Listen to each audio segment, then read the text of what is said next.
Your brain is your body's control center, shaping how you think, feel, and move. When something goes wrong, it can affect everything. Welcome to Your Brain, Your Health, a podcast from St. Luke's Neurosciences. We'll explore conditions that impact the brain, spine, and nervous system, and how they connect to your overall well-being so you can stay informed and take charge of your health. Thank you for joining us on today's episode, The Truth About Migraines. Is it more than just a headache? I'm your host, Dr. Eric Eustace, emergency medicine physician at St. Luke's University Health Network.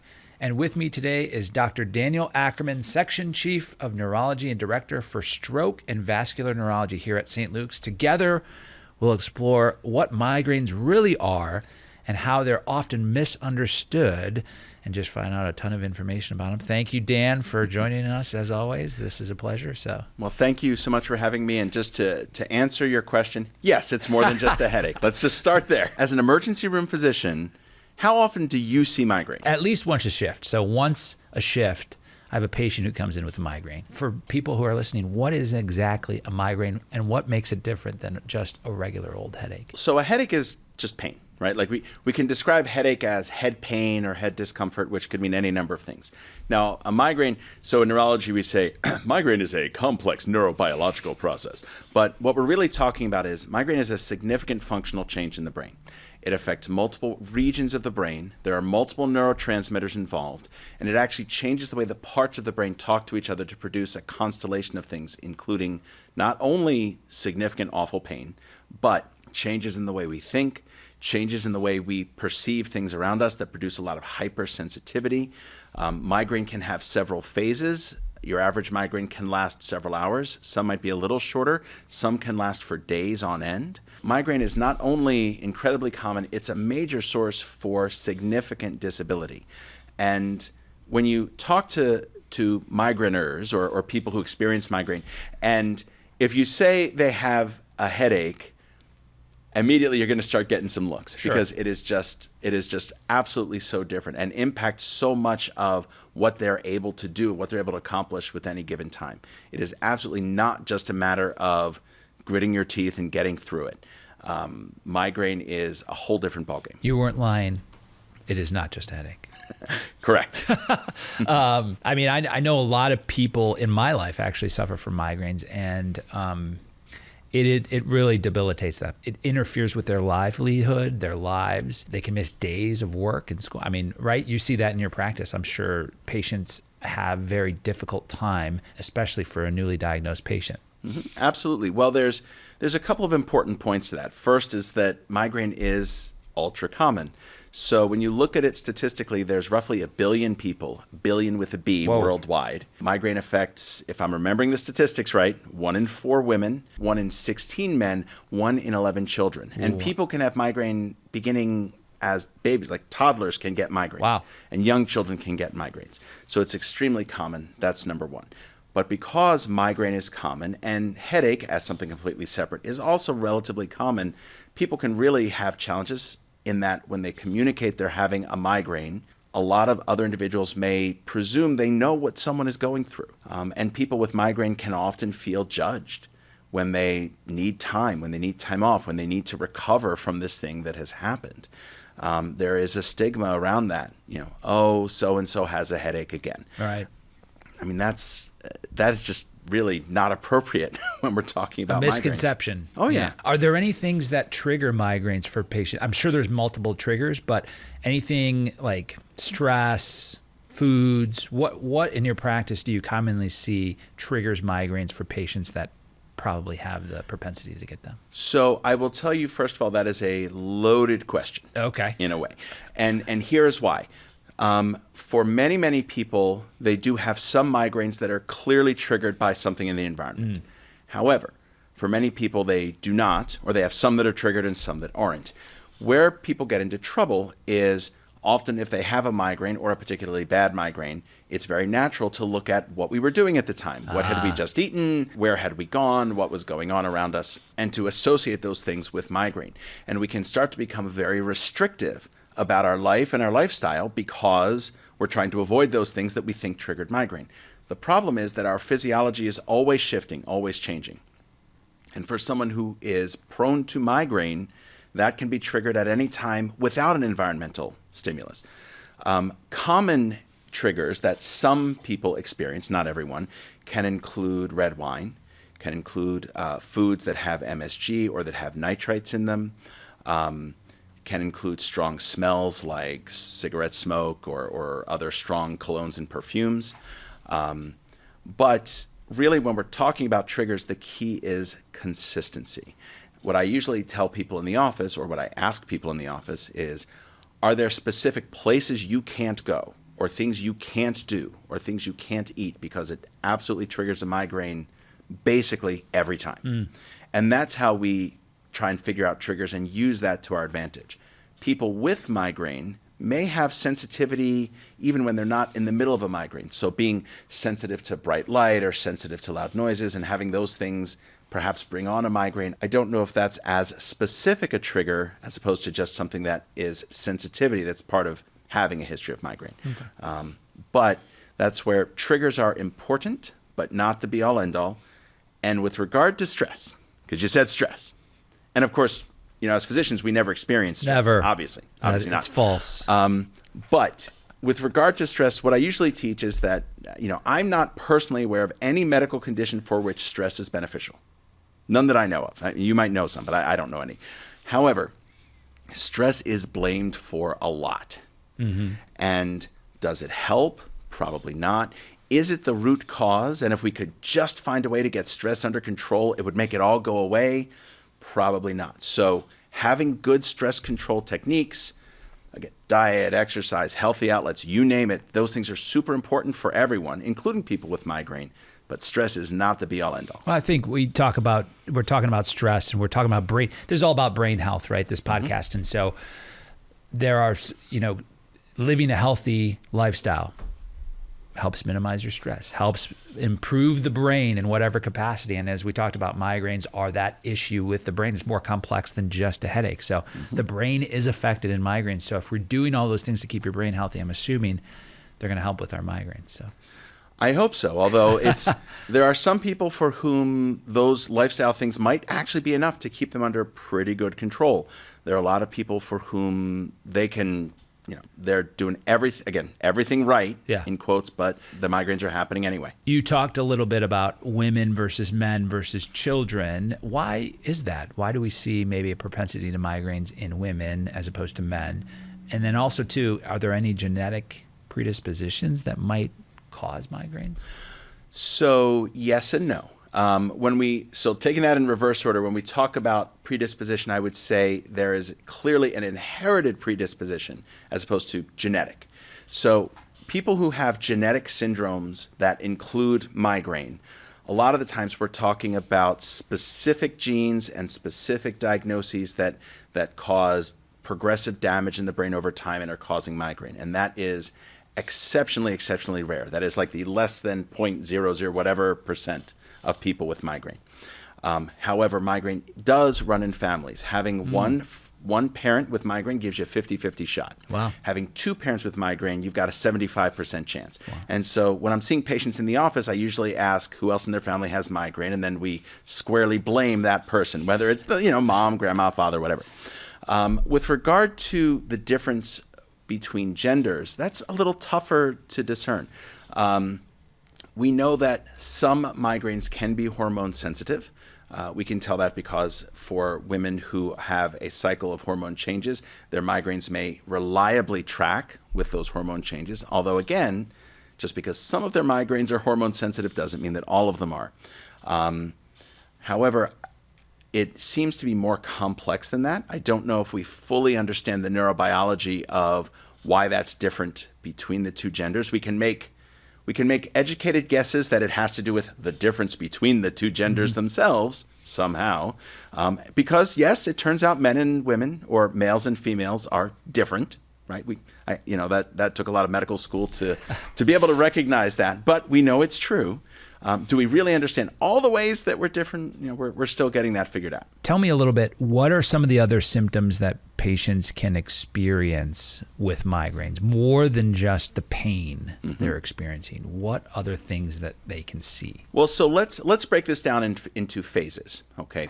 So migraines can have 3 or 4 different phases, and the first phase is sometimes what we call a prodrome, and that's different from an aura, which we'll talk about in a second. Okay. Now, a prodrome, some people can tell their migraines are coming because they have symptoms that precede the pain phase. That can include mood changes, changes in energy level, vision changes, yawning, appetite changes, cravings, you name it, okay? Now, separate from that, there is the idea of an aura. Now, an aura is a specific neurologic symptom that comes before a migraine. There are several things that we look at to help us differentiate aura from prodrome, because they are different. For many people, aura can be a visual symptom, although it doesn't have to be. Often that visual symptom will start in one region of someone's vision and spread out across their vision. Some people talk about it as zigzag bright lines, or what we call reinforcement spectra, or lines that are around solid objects in their vision. For some people, it may be a dark area or a loss of vision that, again, will grow and spread out.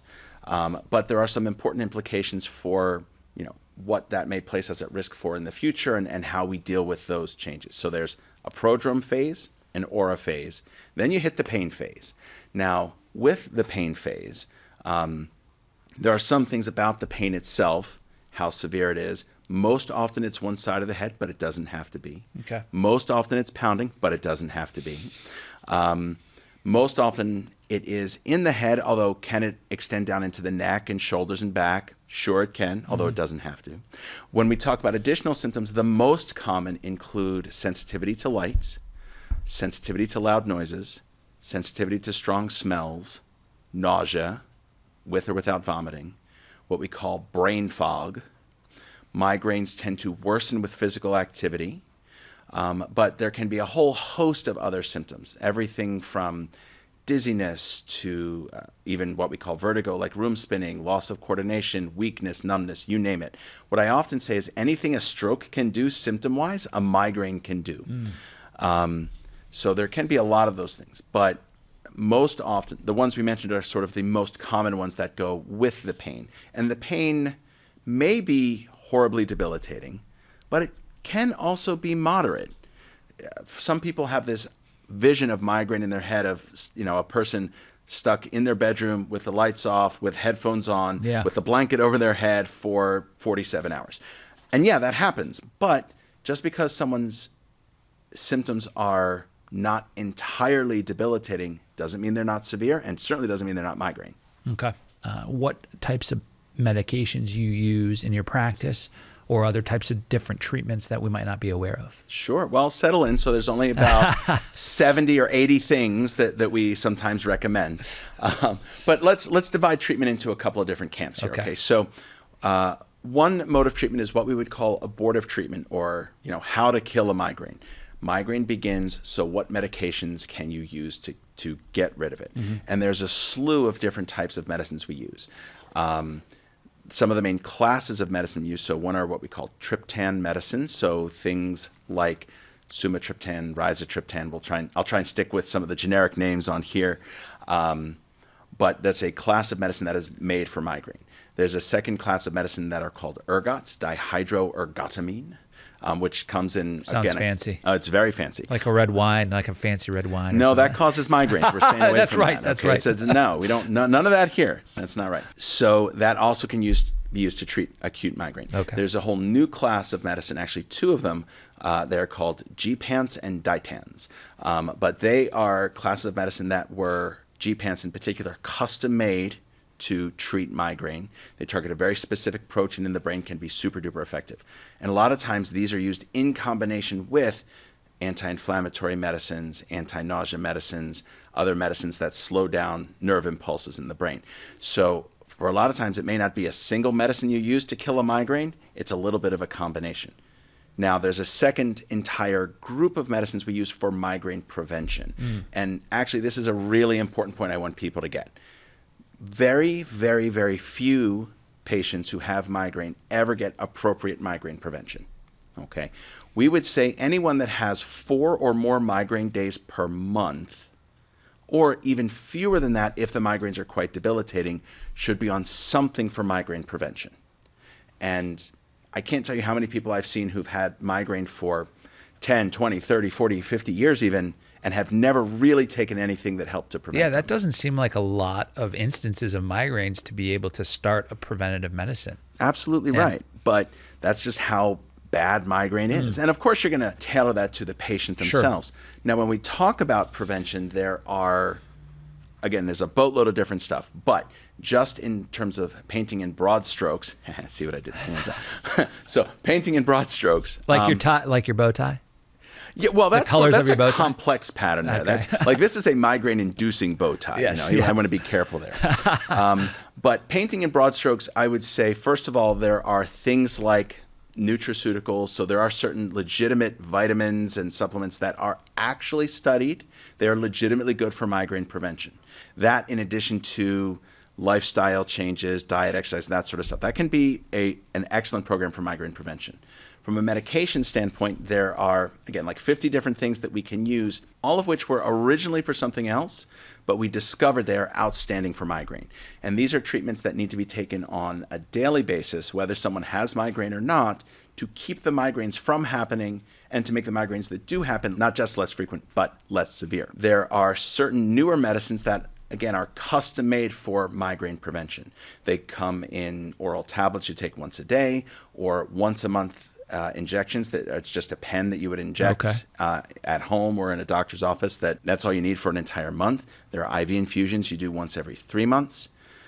There are sometimes other injections we do in the office that can be used either to treat migraine or to prevent them. And there are even migraine prevention devices. There are nerve stimulators that are not implanted ones, but ones that just stick on the skin. There's one that goes on your forehead. There's one you touch to a spot on your neck. There's one that you wear on your arm. And they can be used, they should be quite painless, just a little tingly. Sure. And they can be used both to prevent migraine and to treat an acute migraine when it's happening. And then the third class of treatment is what we would call a bridge.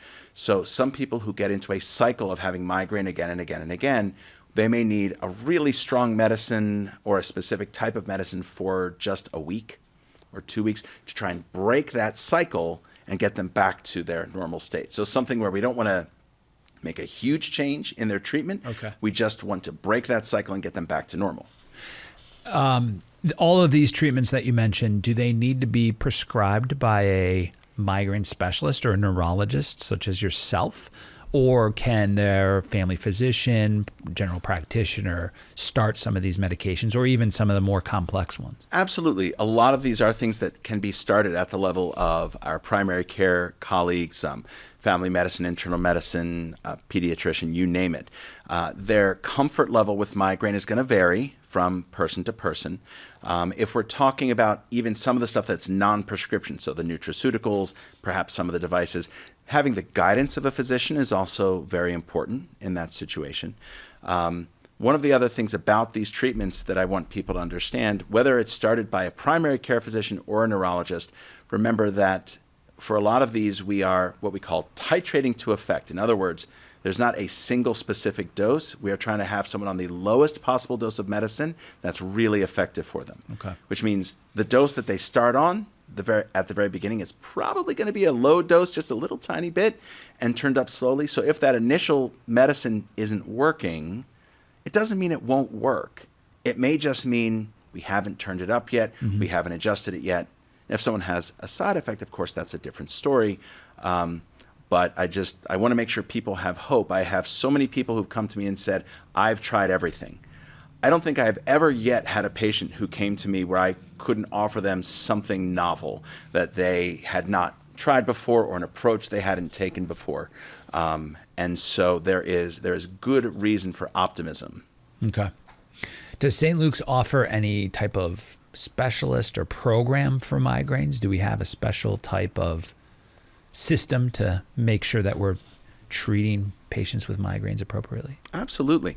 So some of that actually does begin with our primary care teams. So as physicians at St. Luke's and in the neurology department in particular, actually not just our physicians, but our advanced practice providers, PAs, nurse practitioners, our residents that are in training, we actually put together an entire migraine treatment suite that is in our medical record system, and our primary care physicians have access to that to be able to get people started on that treatment. Okay. In addition to that, we have an entire group of clinicians in the neurology department who treat migraine very frequently, because migraine is that common. When you say you're able to treat migraine, it's kind of like drinking from the fire hose. Mm-hmm. It's just, there's like a lot of people.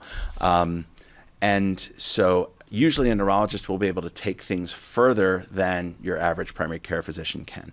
We also have infusion centers throughout the region that can provide both acute migraine treatment, but more commonly preventive treatment on a regular basis. And then we have an inpatient service that allows us, for people who have truly horrible refractory migraines, to sometimes receive treatment in the hospital to, again, get these cycles broken, get them back to their normal selves. So yes, you're absolutely right. It starts with primary care, but we have several systems in place to try and provide several different touches to those patients, make sure that they're getting the treatment they need as best as possible. What type of advice would you give somebody who their loved one is suffering from migraines? What advice would you give to that loved one to support that individual?